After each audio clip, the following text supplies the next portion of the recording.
the right club. Be the right club today.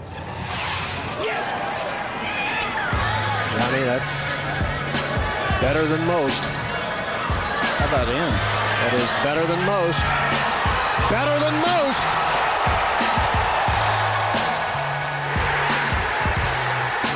Expect anything different? Ladies and gentlemen, welcome back to the No Laying Up podcast. My name is Chris Solomon, but you will not be hearing from me today. I'm going to be turning the reins over to our guy, Kevin Van Valkenburg, who has been working on a very special project. He has taken a deep dive into, you know what? I'm not going to say the word. The word has been said enough in what you're about to hear. It is fantastic. He has talked to a lot of the top professionals in the game, some of the not top amateurs in the game, and I'm not going to delay things any further. Here's Kevin. I try not to look at it or think about it because it's not a good. It does feel like it's contagious. You just hope it's a one-off. You hope it's an anomaly. I think it's better if you just act like you didn't see it. And if you can't get over it mentally, then that's where it spirals. This is the most frustrating thing imaginable. And I have this anger bubbling, but I'm like, no, don't show it. Don't show it. You start getting negative thoughts. You know what I want to hear from anybody else in that moment is just absolutely nothing. All of a sudden it's like, well, maybe if I make par on the second ball, I can make a double. And I don't want to be around anymore. After the third one happens, you quickly, or at least I quickly got to a point of acceptance. We all do it. I'm not running from them anymore. I'm not running from them. I know they can always travel with me. It's just who I am and how it's going to be. Here is something that's universally true about golf. Nobody wants to hear you describe how good your round almost was. Those stories are all the same. You could have broken 80 if you just made a few putts. You played great except for a few double bogeys. But your ball striking was so good, and you were so close to putting it all together. I can sense your eyes glazing over already. But a golf horror story? Now that can hold a room's attention. I'm Kevin Van Valkenburg, editorial director at No Laying Up, and I want to tell you a story about the weekend where I contemplated quitting golf forever.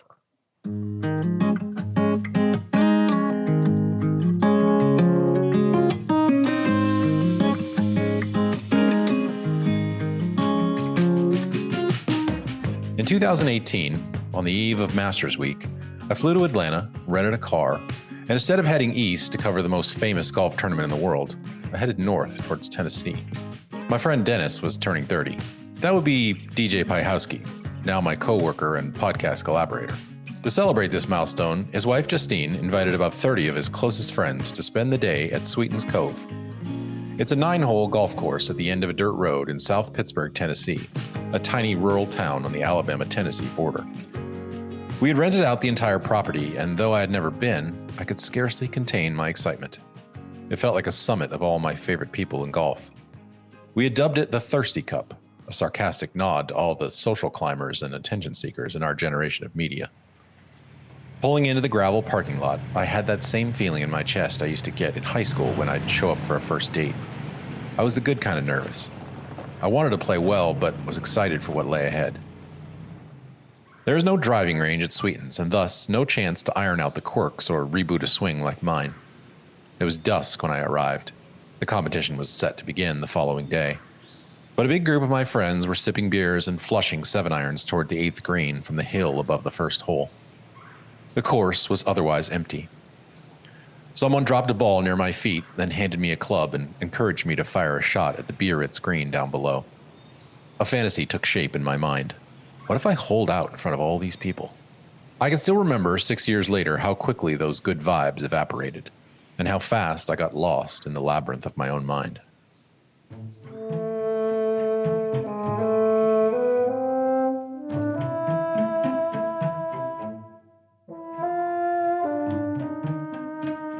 Golfers can be a suspicious breed. Some don't even like to speak the word aloud, lest you give it additional power. But I am willing to speak my truth. I hit a shank. In fact, I hit dozens of them. Shank is originally an Old English word of West Germanic origin that refers to the lower part of the leg, hence the lamb shank. Etymologists think it came into use as a verb and a golfing term in the 1920s. It's hard to find much definitive scholarly information about its origins, but it likely originated in Scotland and then immigrated, along with the sport, to the United States in the early 20th century. In layman's terms, a shank occurs when a ball collides with the hosel of a club, not the face. It doesn't matter if the face is open or closed, the ball tends to go screaming out to the right, without height or control. If the word shank makes you recoil in horror, you might refer to them as hosel rockets. What I remember about the first shank I hit that weekend at Sweetens wasn't the stinging vibrations rippling up my left arm. It wasn't the hollow thunk the ball made when it collided with the hosel before it went zooming into the ether.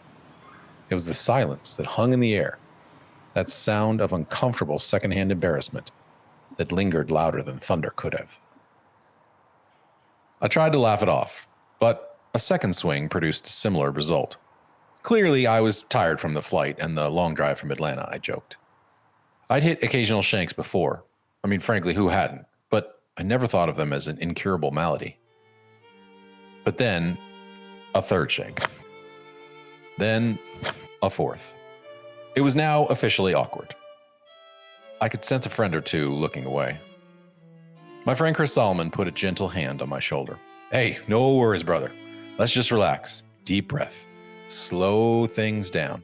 Here, I'll be Bones and you be Phil. We'll pick out a target, talk through your process, and then I just want you to smooth out your transition. Don't overthink it. I stood over the ball and let my mind go quiet. I took the club back, paused, then flushed it. I've never hit a better ball in my life. I think it waved goodbye as it knifed through that spring Tennessee air. The group's playful applause helped convince me that I had been cured. I had not been cured. I was, I realize now, merely entering denial, the first of the 5 stages of grief as defined by psychologists. And on this show, we've decided that the bereavement process does indeed apply to the Shanks. So much so that it deserves its own episode. My debacle at Sweetens is just the start, but it's the front door into this NLU Special Projects deep dive into one of the biggest taboos in golf. What do you do when you catch a bad case of the Shanks?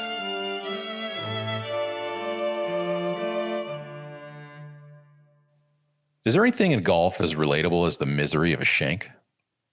It doesn't matter who you are, Jack Nicklaus, Tiger Woods, John Rahm, you've almost certainly hit one, if not a dozen, over the course of your golfing life.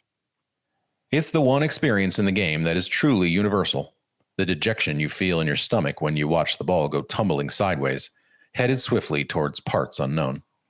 You've probably never hit a shot like Nicklaus did when he lasered a 1-iron through the wind on the 17th hole at Pebble Beach to wrap up a win at the 1972 U.S. Open. But you've likely hit a shot like the one Nicklaus hit in the 1964 Masters, where he shanked a mid-iron so badly on the 12th hole, it didn't even reach Ray's Creek. Good gravy, that's unbelievable. He shanked that shot. It's arcing way out to the right. Jack takes it very good-naturedly. Must be years since he cold shanked a shot like that. Nicklaus later told Sports Illustrated that the shank, even now, is one of the most memorable shots in all his years of playing the Masters. Right before he addressed the ball, he glanced to his right and noticed that Bobby Jones and Clifford Roberts, Augusta National's co-founders, were watching him from a golf cart. He couldn't help but feel a little nervous. I couldn't resist bringing it up with Nicklaus at this year's Masters. Gentleman in the front right, please. Jack, YouTube has allowed us to kind of, who weren't around for some of your prime, to see a lot of your greatest shots from here at the Masters. I was watching something a while back, and I saw a shot that you hit on 12. I think it was in 67. You hit sort of a sideways shank. I think like Clifford Roberts and Bobby Jones were 64. 64. Excuse me. It was an 8-iron, and I almost killed Bob Jones and Cliff Roberts. Shanked it right over their head in the last round. I can't imagine you've shanked too many shots in your career. Not too many, but I've shanked 1 or 2. That was one. Jones and Roberts came down to watch us at the 12th hole. Their cart was out in front here about 20, 25 yards on the right side, and I just put it right over their head with an 8-iron. I nearly made 3. Yeah. What did you do when you hit those kind of shots, very rare as they were, to sort of like steel yourself? Go play the next one. Yeah. What can you do? You hit it, you got to go chase it. It didn't linger. Nicholas eagled the next hole and finished the tournament tied for second, a runner-up to Arnold Palmer. Mortals tend to embrace denial when the Shanks attack, but facing a Shank head-on can be an effective suit of armor for a major champion. In the final round of the 2022 PGA Championship, Justin Thomas hit a cold Shank on the 6th hole at Southern Hills, just narrowly avoiding a creek that runs along the right side. That's a Shank. Oh, my God. That's a hosel rocket. Oh, and that's come back. Oh, and it stayed just out of the creek behind number 2. Wow, I think we've seen everything now. That is unbelievable.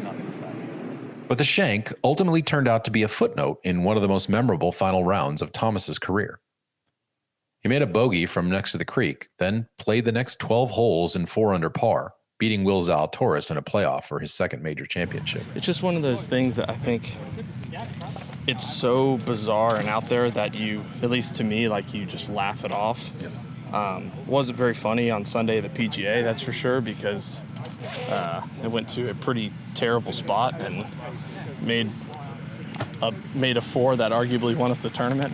But because you may have a lot of thoughts or options, maybe if you're behind the ball, thinking of where your ball could go and like, don't hit it here, don't do there. But Shank is never one of them. And then when it happens, you're like, okay, was not expecting that. Thomas's Shank came with a 6-iron in his hands.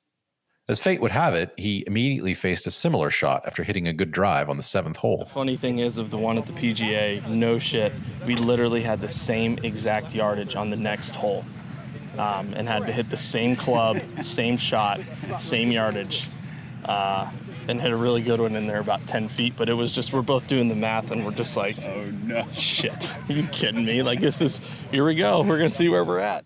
To be great at a sport often means having a short memory.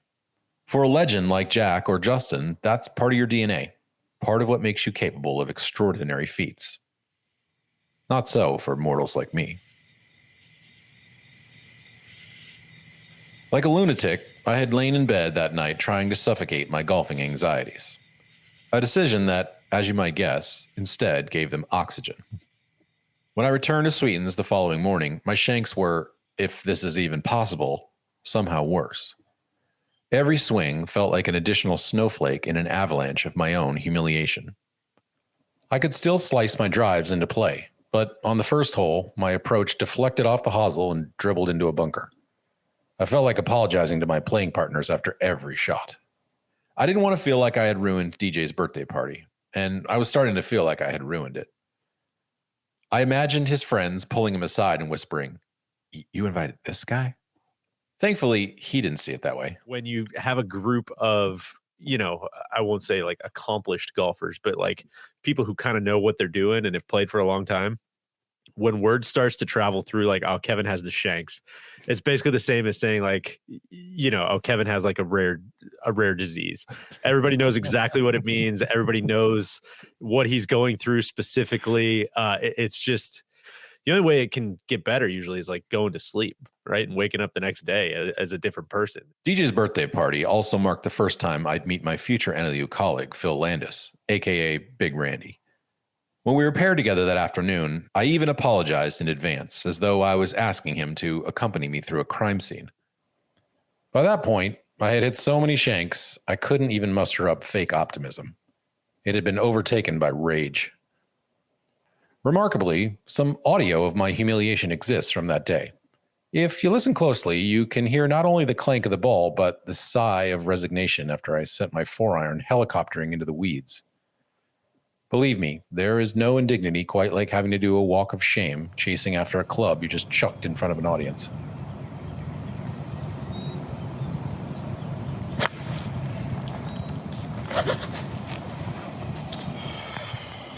Let's hear that one more time, just for fun, shall we?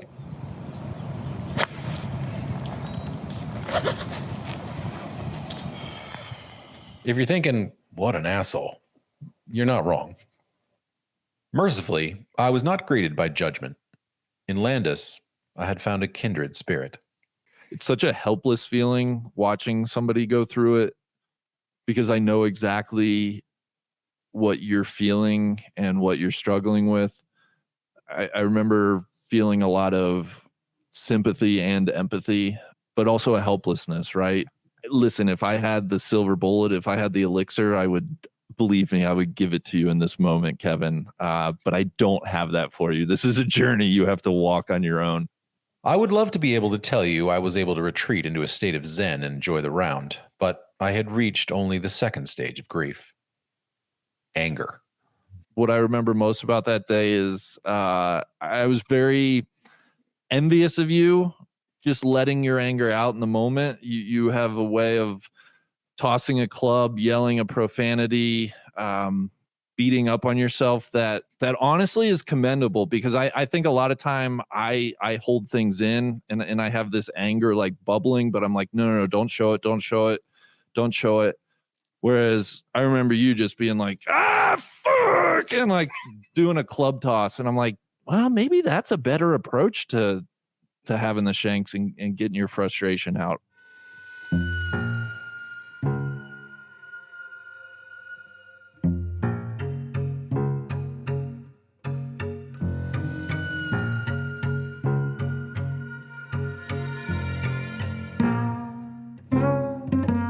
What exactly constitutes a shank, and why did it become such a dirty word in the world of golf? This spring, I set off on a mission to unpack a bit of the mystery behind one of golf's biggest taboos. Why do the shanks inspire such psychological torment? I might not be any good at golf, but my job allows me to talk to the best golfers in the world. I decided to ask, when was the last time you hit a shank? Rory McIlroy claims it's been years since he hit one. Thankfully, I can't remember. But it's funny, I was watching the coverage last week and I saw Justin Rose hit one. 25 I was like, oh. It turns out seeing a shank can be nearly as unnerving as hitting one. And when you play in pro-ams alongside CEOs, wealth managers, NFL players, or YouTube personalities, you're bound to see your share of shanks. It affects you. Yeah. It shouldn't, but it does. Some professional golfers are so hesitant to talk about the shanks, they'll refuse to even say the word out loud, treating it like you're summoning a demon.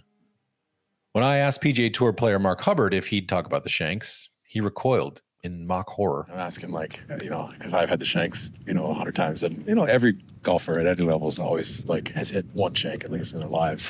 So I kind of want to ask, have you ever hit a shank in competition? First of all, you've said that word way too many times in this interview already. Yeah, it's like Voldemort. Yeah, you can't say it. Scottie Scheffler was similarly bemused. It's kind of loosely titled The Psychology of a Shank. I wanted to ask all the best ball strikers. Well, I don't have 30 seconds for you to talk about shanks. Oh, goodness. Have you ever hit a shank? Have I ever hit a shank? Yeah, I have shank shots all the time. I actually shanked one today. What does it feel like when you do that? It doesn't feel good. What goes through your mind when it happens? I mean, I kind of just toss it out. I don't really think. I've never shanked two in a row. Okay. That makes sense. Some people don't want to talk about it. It's like saying the word Voldemort. It feels. Yeah. I mean, I'll be honest. I don't love talking about shanking it, but I did. I went over. Usually, I'll hit balls before I chip. Today, I went over to the bunker because I was doing a little wedge work, and my first shot was a shank. I was like, oh gosh, that's weird. And I hit the next one, and it wasn't. I was like, okay, good. Deep breath. If it was ever two in a row, it might become an issue. As long as one's fine. Yeah. When Tiger Woods shanked an 8-iron this year on the 18th hole during the first round of the Genesis Invitational, it was such an anomaly. If you'd just heard the audio of the broadcast, you would have assumed the announcers had just witnessed a UFO land. 8-iron in hand, 176. Got to be a pretty comfortable pin for him on that right side. Oh, hello. Guys? Yeah. Uh-huh. That caught Hazel. Yep.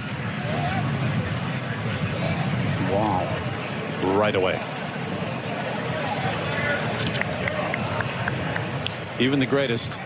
There was some hesitancy in the media over how to even bring it up with Woods during his post-round interview. When Dan Rappaport of Barstool Sports and I asked Woods about what had happened, we waded cautiously into the conversation, uncertain about whether or not the 15-time major winner would want to go there. Woods answered us with atypical candor.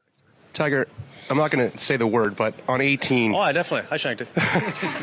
what happened there? And is that still a shock to the system for you when that happens? Well, my back was spasming in the last couple holes, and it was locking up. So I came down, and it didn't move. And I presented hosel first and shanked it. When's the last time you hit a shank, Tiger? Think you can remember? It's been a while. It's definitely been a while. Tiger's wonky explanation that he presented hosel first inspired a few laughs for how clinical it sounded, like he was a surgeon describing what went wrong during a procedure. But it was actually a forthright breakdown of the technical mistakes that lead to a shank.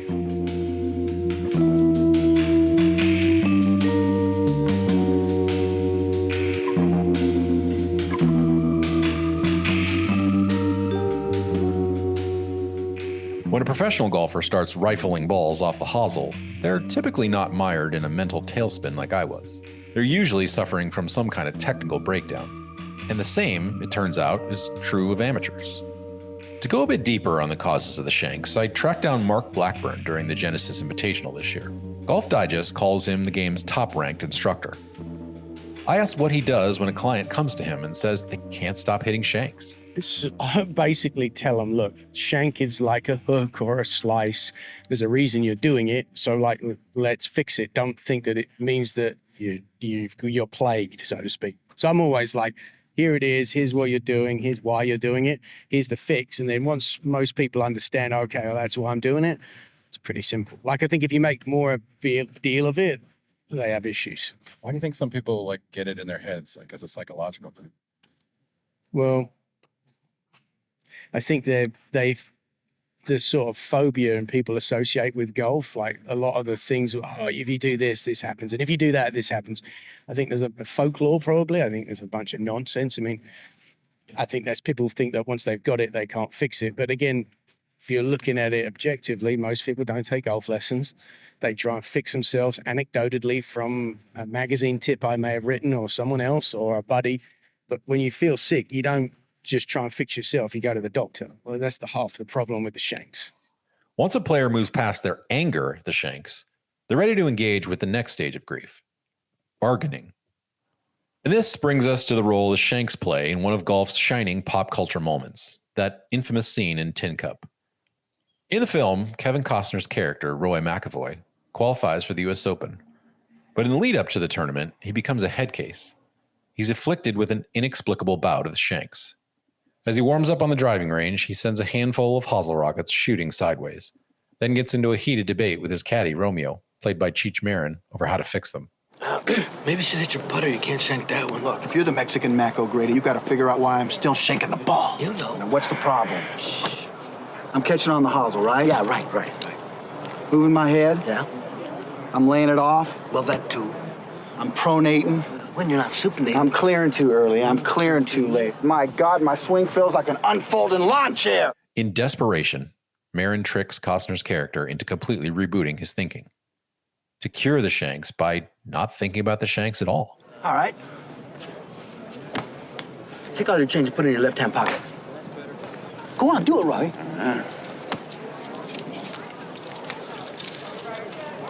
All right, now, tie your left shoe in a double knot. Tie my left shoe. Right now, Roy, do it.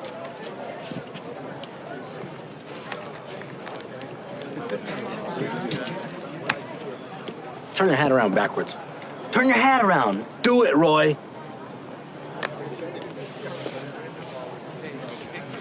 Now take this tee and stick it behind your left ear. Stick it. I look like a fool. Well, what the hell do you think you look like shooting them chili peppers up Lee Jansen's ass? And you do it right now, Roy. I swear to God, I want to quit. I swear to God. All right. All right, good. Now take this little ball, hit it the hell up the fairway. You ready?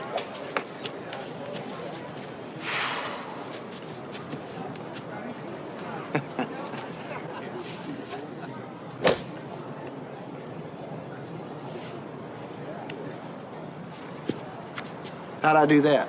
Because you're not thinking about shanking.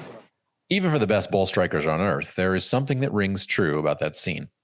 Jordan Spieth, who has hit a few shanks in his career, can recite much of it from memory. I think they approached it really well. It's like, you're not thinking about the doctor lady. You put switch the change in your pocket and hat backward, look like a fool, and your mind's elsewhere. I mean, I think there's a lot to it. I think it's probably best orchestrated, actually, from that scene. The Shanks can feel like such a crippling nightmare that I never imagined a scenario where anyone would try to hit them on purpose. But that was before I met Sahith Thagala. Hey, Kevin. Yeah, Kevin, what's going on? Yeah, nice to see you too. Good. Sure. Thagala is one of the PGA Tour's most promising young players. He started incorporating intentional shanks into his warm-up routine when he was a teenager growing up in California. Yeah. It started in high school matches, because I was really nervous. I've always still am a nervous player, so to kind of keep it light, I just kind of dick around on purpose. It fit with his personality, goofy and intentionally unserious. But it had a secondary benefit. It would rattle his competitors, who were often warming up a few feet away. He continued the practice in college, including one memorable tournament when he sent a ball screaming past the feet of John Rahm, then the #1 ranked amateur in the world. Rahm, as you can imagine, was less than thrilled.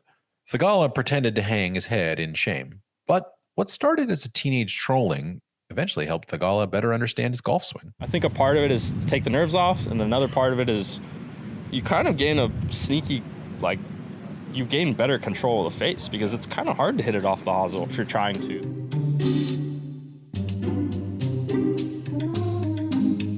The more players I talked to, the more frequently one golfer's name kept coming up. He's like the patron saint of shanking, so much so that he doesn't mind chatting openly about it. It's a terrible feeling. There's nothing really good that comes from it. I've hit quite a few. I don't know if I've hit 10, but I'm close in my career. I'm talking, as you might have guessed, to Webb Simpson. On the surface, Simpson seems like a strange person to hold such a dishonorable distinction. He won the 2012 U.S. Open. He's earned over $47 million in winnings during his career. He's been a member of 3 Ryder Cup teams, and he has the reputation for being one of the best iron players in golf. But along the way, he has hit some memorable shanks. The kind that might have wrecked someone with a less sunny disposition. And I have 2 that are the most embarrassing. One was 16 at Augusta on Saturday, front right pin, and that was awful. Because, all the people between 15 and 16, and they got their chairs and their merchandise and their tin cups, so I got to wait for them to move. And then the other one was final round at Ryder Cup at Medina with Poulter. I think, in one of my best years on tour was 2012 with the Open, and I had a bunch of shanks that year. Yeah. So I kind of got used to it. Yeah. And there's no good or right time for a shank, but you hope there's no trouble, right? Like out of bounds or water. But yeah, I mean, I've always been a drawer, so I've always been a heel striker, if anything. And so if I'm not timing things up well, this point of contact will go closer to that heel, and I've hit him. But it's just part of it. But no, the last one I've had felt as bad as the first one. How, I wanted to know, do you muster the courage to hit a good golf shot after you've just sent one rocketing sideways in front of thousands of people? It's hard. I mean, this was funny at Augusta. So I was trying to hit a hard cut 8-iron. We get to 17, and the pin's middle right with a right to left wind. So I got to hit like a cut 8-iron again to hold the wind. So Paulie gives me the numbers, and I'm like, I like that cut 8, 10 feet left of it. He's like, I like that big drawing 9, and I'm like, I said, Paulie, 9-iron's going to go to 40 feet, best case. And he's like, I like it. And I'm like, I don't like it. I like a cut 8. Why are you on this hard 9? And he kind of leans in and whispers, because there's mics everywhere. He goes, well, you just shanked this exact shot that you're wanting to hit. I laughed. I'm like, I'm hitting 8. Hit a toe to about 40 feet. But yeah, you have to move on. In a bad frame of mind, you're hoping the next one's not a shank. But that's, as what sports psych says, you're focused on what you don't want to have happen. Got to continue to focus on what you want to have happen. And got to rebound. I've never hit 2 in a row, so hopefully I won't do that. If you're one of the most talented golfers on earth, you might hit a few shanks, do a little bargaining with yourself, and find your way out of the darkness. If you're immortal, it might be a bit more complicated. More after the break.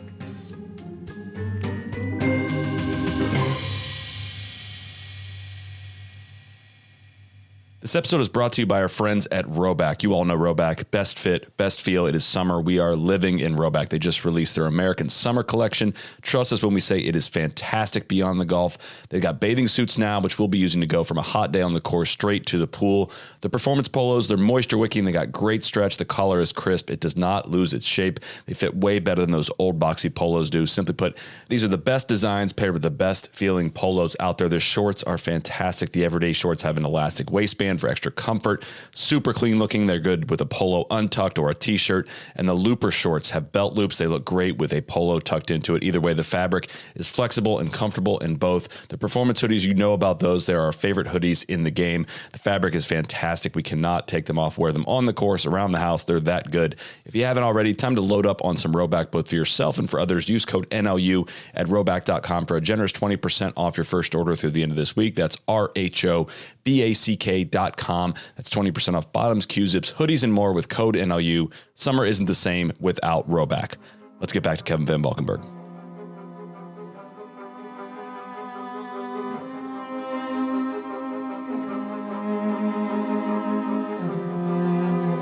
Can a bad case of the Shanks send you into a spiral of depression? I was scrolling through social media one day when I noticed Patrick Berta responding to a tweet about Tiger Woods' shank. There were dozens of people cracking jokes, but his tweet was more earnest. He said he'd quit his college golf team because of them. When I shot him a note asking if he might unpack what happened, he confessed that he'd never talked with anyone about it in detail. We agreed to have what amounted to a therapy session and explore the fourth stage of grief: depression. Berta was, admittedly, not a phenom growing up in Northern California, but he did have considerable game. His father was an accomplished California amateur, and Berta wanted to follow in his footsteps. He was determined to play college golf. That was kind of my dream. I wanted to play D1 golf, Pac-10, Pac-12 golf, whatever you want to call it. That was kind of my dream.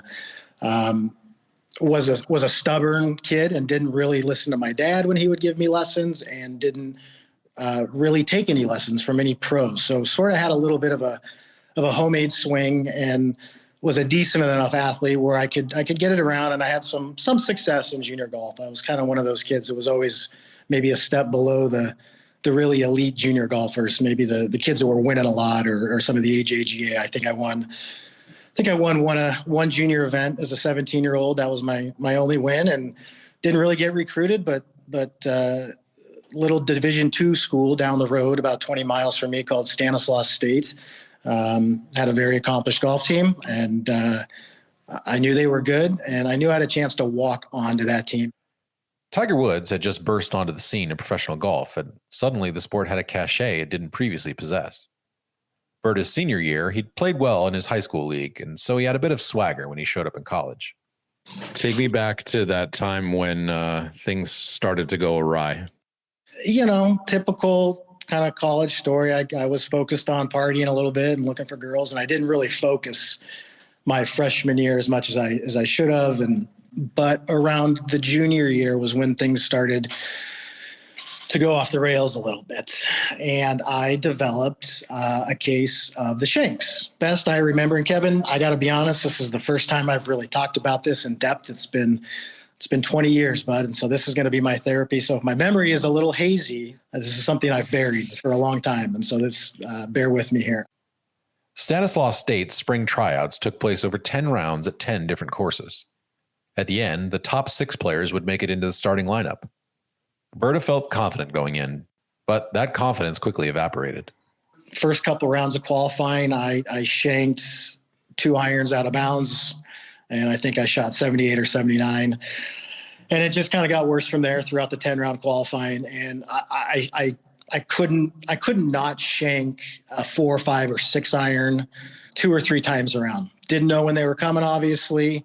Was able to hit other good shots throughout the round that would enable me to kind of keep it together a little bit and maybe break 80, but kind of got to that point where I knew I was going to shank 2 or 3 around. If you walk into a room and there's a poisonous snake in the corner, it's impossible not to think about the snake, especially when a part of your brain is telling you, don't worry about the snake. That is what trying to block out the Shanks feels like. I mean, I would just have a conversation in my head of like, is this going to be the one now? Am I going to shank this one? And then it would be like, okay, we'll try to block that out. And I mean, I wasn't into the Bob Rotella stuff yet. I wasn't quite into the golf psychology stuff. So I didn't know how to deal with it. I didn't know how to step back, visualize good stuff and block out the bad. And so it was just a constant battle of, oh my God, everybody's watching me. The whole team's watching me. This would happen on par threes where, you know, we may have two groups on the tee, and I would be terrified of embarrassing myself. And I developed the nickname Patty Longshanks, and that was my nickname for like 2 years. And it was funny, but you know, not real funny when you're a self-conscious 21-year-old trying to do some good stuff. Things came to a head in the team's final stage of qualifying when Berta shanked 3 balls out of bounds. The 10th and final round was going to be at Pasatiempo, the historic Alistair Mackenzie design. Berta had never played it before, but he had built it up in his head as one of the most challenging courses in America. I mean, I had an emotional breakdown on the car ride, the 2-hour car ride over to Pasatiempo the night before.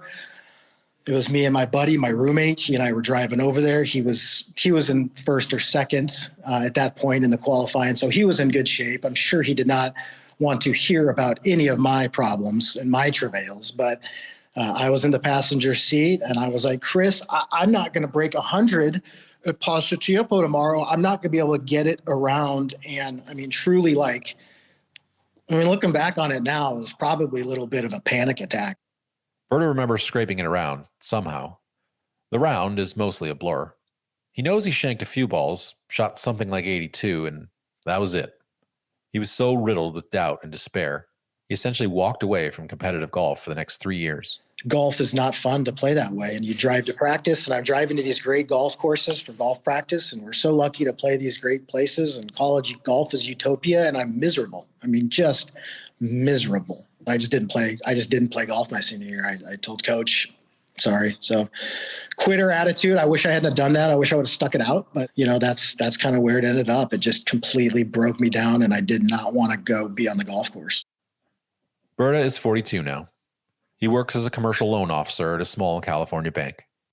He plays golf regularly and is a scratch handicap. His game is better now than it's ever been. When he looks back on that dark period, he wishes he would have been less stubborn and more willing to seek help.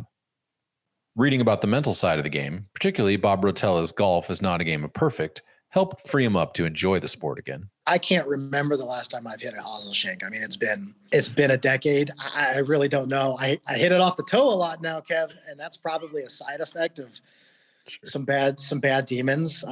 That's probably my miss is hitting an iron shot off the toe. I rarely hit it off near the hosel.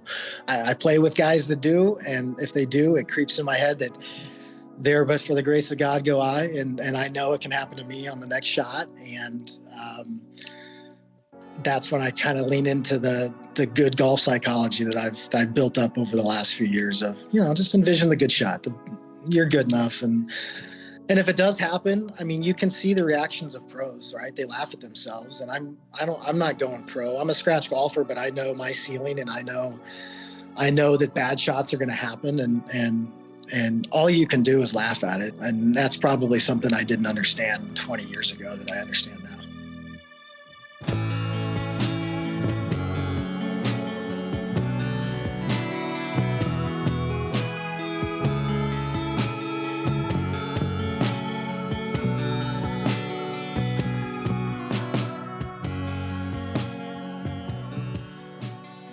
A great shank story doesn't have to make you miserable. Berta is right. It's essential to laugh if you can. At the Genesis, I was chatting with Jim Bones Mackay, who caddied for Phil Mickelson and Justin Thomas. Well, I was going to say there's a great Paul Goydos, Fred Couples shank story from Muirfield Village if you want to hear it. Yeah, I would love to. Have you been there? The range is like circular. Haven't. Okay. So you're kind of, you're at different angles. It's not just a straight line of players hitting balls on the range. And Fred Couples was hitting balls there years ago, and a ball came whizzing quite close to him. And, you know, he gave it one of these and backed off and turned around. And, you know, Goydos was 12 people down there on the range and had shanked one. And, you know, Fred, they nodded at each other. And And goes, sorry, Fred. Fred, no problem, Paul, no problem. And Gordis goes, I do that a lot. And Fred goes, I'm sure you don't. He goes, no, trust me, I do that a lot. So they had a chuckle about it. And later that afternoon, the tee times came out. And of course, Thursday, Friday, it's Gordos, Fred, and somebody else. And they lay it up on the very short third. And Gordos has a 9-iron in there. And there's a lake short right of the green there. And Gordos just hits this amazingly tinny shank. And the ball's in the air heading towards the out of bounds, and he just yells out, told ya. Bones has been around the game long enough to know that the best antidote for a shank is laughter. But there are plenty of times when even the pros stop laughing and seek help in unorthodox places. In the midst of my research, I started hearing stories about a couple of unnamed touring pros who went so far down the shank spiral, they eventually sought help from a hypnotist. It didn't sound real at first. It sounded more like a playful joke. I had images of Butch Harmon dangling a pocket watch in front of Webb Simpson on the first tee. Look into my eyes. But a quick bit of Googling put me in touch with Steve Woods, a certified professional hypnotist from England who specializes in helping golfers overcome the shanks with hypnosis.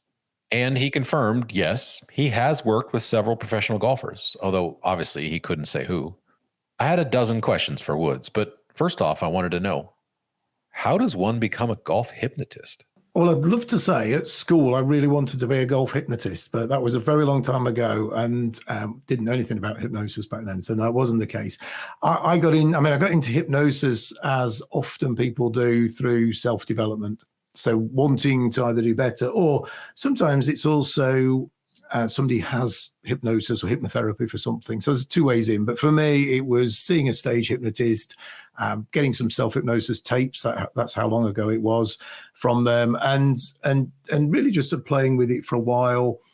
And then 20 years ago, decided to get some proper qualifications. That led me into the hypnotherapy route. And then this will be probably the interesting bit, is now about 6, maybe 7 years ago, I was introduced to a golfer who had the shanks. The golfer Wood shared was the captain of his club, but he shanked the ball so frequently and so violently, no one wanted to play with him. It was no enjoyment of the game. It was, I'm about to sell all this kit because when I use it, I'm not enjoying it. I'm actually hating going. And he felt, because he was captain of the club as well, of course, he felt obliged to be there. He felt obliged to be there for the members to play against, but the members didn't want to play. And if they did, they'd turn his back on him before he made a shot. Virtually, almost fully turn the back, because they didn't want to risk seeing that S word happen, because then it's in here, it's in their mind, and then they're going to think about it, and then they're going to do it as well. Woods didn't play golf, but he didn't think that was important. He didn't box or drive race cars either, and he'd had success with professionals in each of those fields. I did the hypnosis with him. I obviously had to learn about what the shanks were a little bit and learn about golf a little bit as well, enough to be able to use the right language. And he got great results. Golf psychology is helpful, Wood said, but that's dealing with the conscious mind.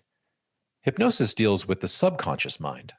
The details here are a little vague. You have to pay for sessions with Woods to truly unlock your potential. But he insists the potential for golfers is real. He's not trying to hook anyone on paying a monthly fee or to grow dependent on hypnosis sessions. He trains golfers to mentally rewire themselves to expect success instead of accepting despair.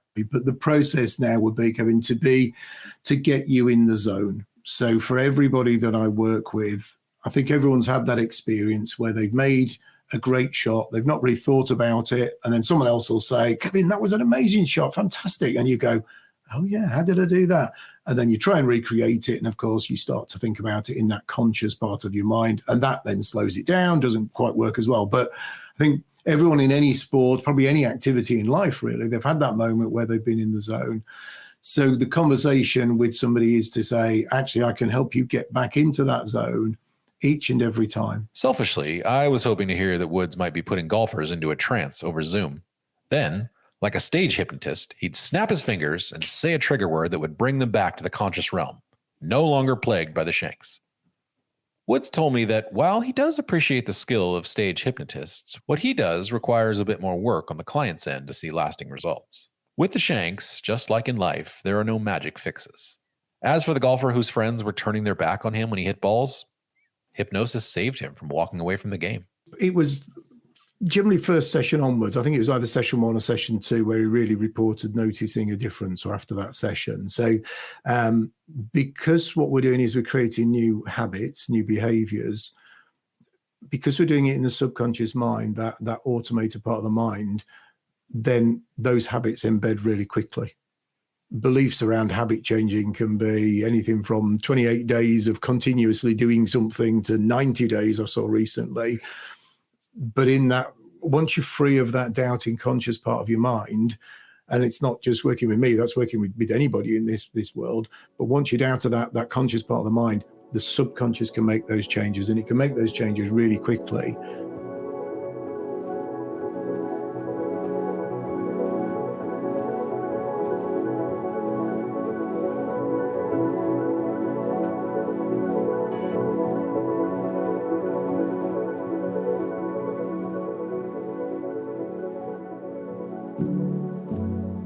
This episode is also brought to you by our friends at Mizuho Americas. They are part of the Mizuho Financial Group, the 15th largest bank in the world. They are a corporate and investment bank serving corporate and institutional clients, and they advise and fund businesses looking to go public, raise money, expand operations, or connect with large investors. They also help finance large infrastructure projects that promote civic improvement. So while you may not know the name Mizuho, you likely know many of the name brand companies they have helped or the projects they have funded. It is a name worth knowing. They're also the title sponsor of the Mizuho Americas Open, which has been 2 years running at Liberty National. They do a lot of great things in golf, specifically in the women's game. They're also a great supporter of our LPGA content. Some of the highlights of what they've done is they've increased the purse to $3 million at the Mizuho Americas Open. They cover player accommodations, all kinds of fantastic things. So a big shout out to Mizuho. And for more information, you can visit www.mizuhoamericas.com. Again, that's www.mizuhoamericas.com. Let's get back to Kevin Van Valkenburg.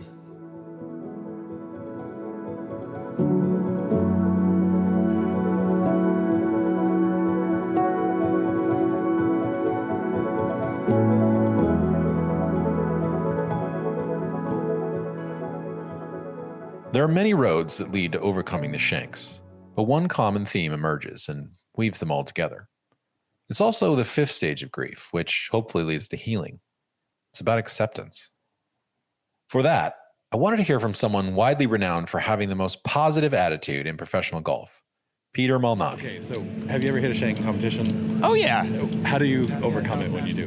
Go get up and down. Like, I mean, I've hit every kind of bad shot you can possibly hit, but you always get to hit another one. Even if you have to take a penalty shot first, you always get to hit another one. And so until I've hit my last shot, I'm just not that worried about the last one. They bother me, I get mad, I get frustrated. I mean, I've missed a lot of cuts and they all make me sad. But, when you hit a bad shot, you just go hit the next one. And I don't really know what causes a good one versus a bad one half the time anyway. So a bad one could be an anomaly just as much as the good ones seem to be anomalies sometimes. He's right. If you play golf long enough, you're going to hit shanks. They are as much a part of the game as lip outs or bad bounces or finding your ball in a fairway divot. If Tiger Woods and Jack Nicklaus have hit a shank, then you will too. Lucas Glover doesn't hit shanks very often, but he's wrestled for years with what might as well be the shank's closest sibling, the putting yips. For years, he'd stand over putts and essentially flinch at contact. Pretending it wasn't happening never helped. I just think any stigma of something, something bad, people don't talk about it. I remember, it was like the yips, which I've suffered through, and it didn't start getting better until I started talking about it and being open about it. So I don't want to talk about it, but it's just a stigma people have and don't want. They think it's like a germ or a bacteria. If you hear about it, you might catch it. My journey into the mysteries of the Shanks ultimately led me back to where I started, to the wisdom of my friend, Big Randy. Not long after we parted ways at Sweetens, Randy joined the rest of the NLU gang on a trip to Scotland for Season 2 of Tourist Sauce.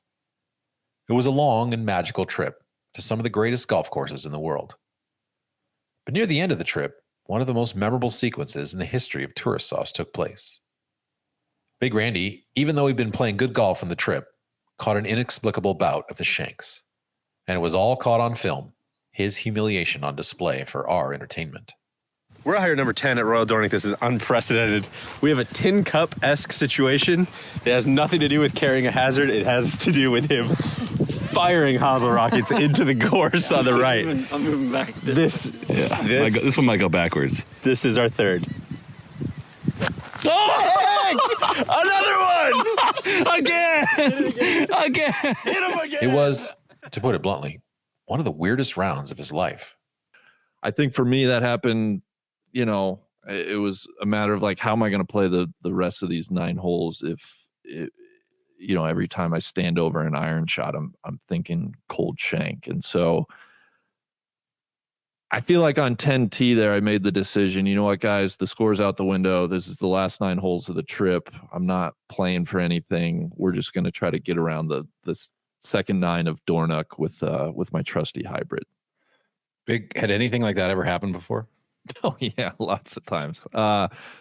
Yeah, the shanks are a thing that I've lived with all my golfing life. They usually, I think what was unique about that, they usually don't come on just mid-round out of nowhere. I will say the further back I go in my golfing life, the more typical emergence of the shanks would be on the driving range.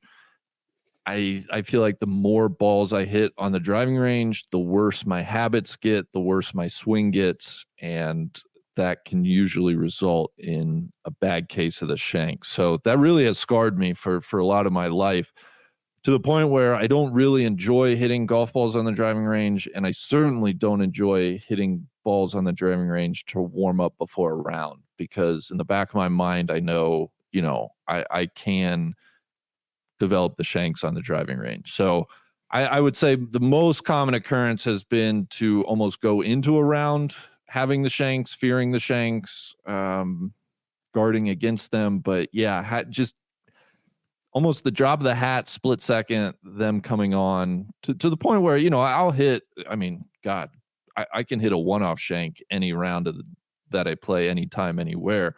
But it was the second, the third, that feeling where you just cannot find the face of an iron. That was kind of a new experience coming on just midway through a round. That's not fun. Something happened, however, on that back 9. Big Randy navigated his way around the course with nothing but woods, a hybrid, and a putter, bumping shots along the ground and leaning into some of what he loves about the game. It felt, at times, almost spiritual. Here he was on a bucket list trip with some of his best friends. Why get upset about something so trivial?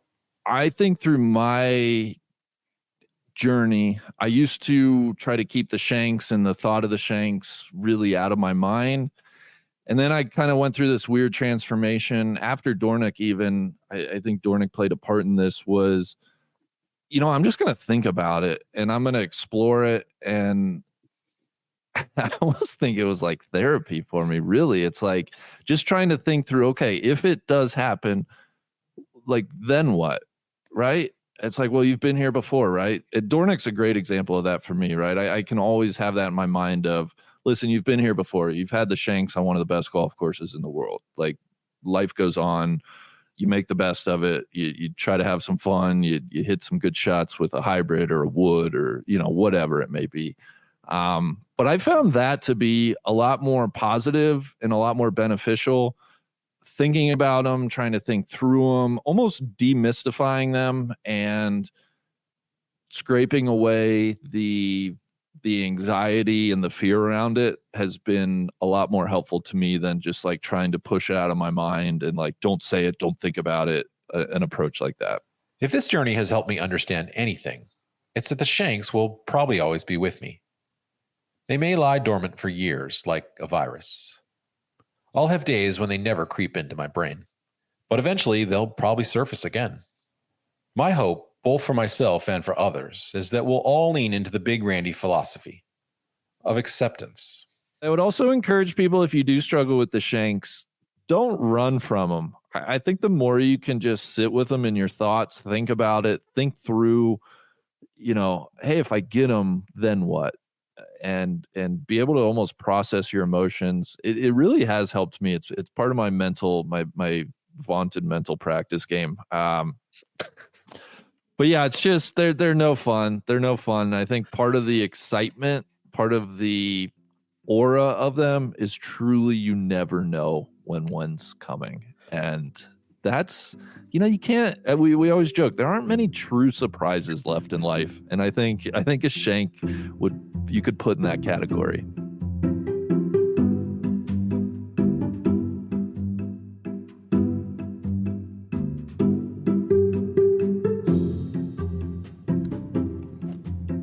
At No Laying Up's club championship this year, I had a thought.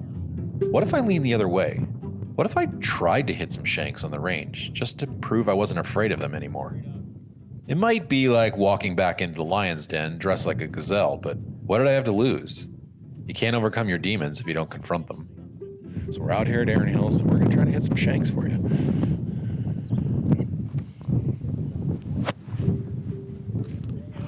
That was a nasty one right there. That was me just completely flushing a shank right off the hosel. Oh, that was a good one. Oh, no, too flush.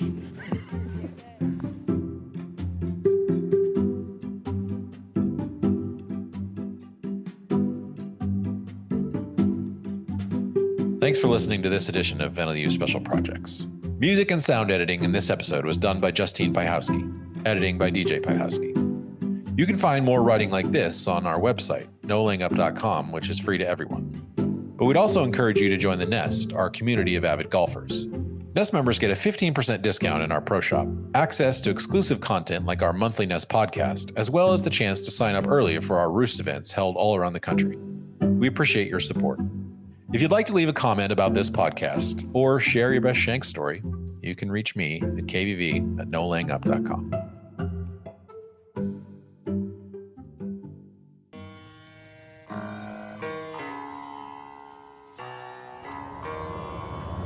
Be the right club. Be the right club today. Johnny, that's better than most. How about in? That is better than most. Better than most.